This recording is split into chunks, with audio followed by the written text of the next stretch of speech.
ಉಡುಪಿ ಬನ್ನಂಜೆಯಲ್ಲಿ ನೂತನವಾಗಿ ನಿರ್ಮಾಣವಾಗಿರುವ ಜಯಲಕ್ಷ್ಮಿ ಸಿಲ್ಕ್ಸ್ ಬಟ್ಟೆ ಅಂಗಡಿಯ ಮಾಲೀಕ ಹಾಗೂ ಸಿಬ್ಬಂದಿ ರಿಕ್ಷಾ ಚಾಲಕನ ಮೇಲೆ ದಬ್ಬಾಳಿಕೆ ನಡೆಸಿದ್ದಾರೆ ಎಂದು ಆರೋಪಿಸಿ ಅವರ ವಿರುದ್ಧ ಕ್ರಮ ಕೈಗೊಳ್ಳಲು ಆಗ್ರಹಿಸಿ ರಿಕ್ಷಾ ಚಾಲಕರ ಸಂಘದ ವತಿಯಿಂದ ಬುಧವಾರ ಪ್ರತಿಭಟನೆ ನಡೆಸಿದರು. ಜಯಲಕ್ಷ್ಮಿ ಮಾಲಕರು ಹಾಗೂ ಶೋರೂಮ್ನ ಸಿಬ್ಬಂದಿ ಆಟೋ ರಿಕ್ಷಾ ಚಾಲಕರೊಬ್ಬರ ಕೀಯನ್ನು ತೆಗೆದು ಅವರಿಗೆ ಅವಾಚ್ಯ ಶಬ್ದಗಳಿಂದ ನಿಂದಿಸಿದ್ದಾರೆ ಎಂದು ಕಳೆದ ವಾರ ಶೋರೂಮ್ನ ಎದುರು ಗಲಾಟೆ ನಡೆದಿತ್ತು. ಇದೀಗ ಉಡುಪಿ ಜಿಲ್ಲೆಯ ರಿಕ್ಷಾ ಚಾಲಕರ ಸಂಘದ ಸಾವಿರಾರು ಮಂದಿ ಇಂದು ಪ್ರತಿಭಟನೆ ನಡೆಸಿ ಜಯಲಕ್ಷ್ಮಿ ಸಿಲ್ಕ್ಸ್ನ ಮಾಲಕರ ವಿರುದ್ಧ ಆಕ್ರೋಶ ವ್ಯಕ್ತಪಡಿಸಿದರು.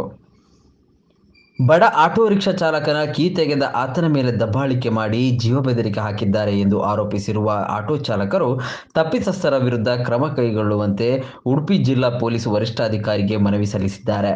ಈ ಸಂದರ್ಭದಲ್ಲಿ ಯಶೋಧ ಆಟೋ ಚಾಲಕರ ಸಂಘದ ಜಿಲ್ಲಾಧ್ಯಕ್ಷರಾದ ಕೃಷ್ಣಮೂರ್ತಿ ಆಚಾರ್ಯ, ಅಧ್ಯಕ್ಷರಾದ ದಿವಾಕರ ಪೂಜಾರಿ ಉಪಸ್ಥಿತರಿದ್ದರು.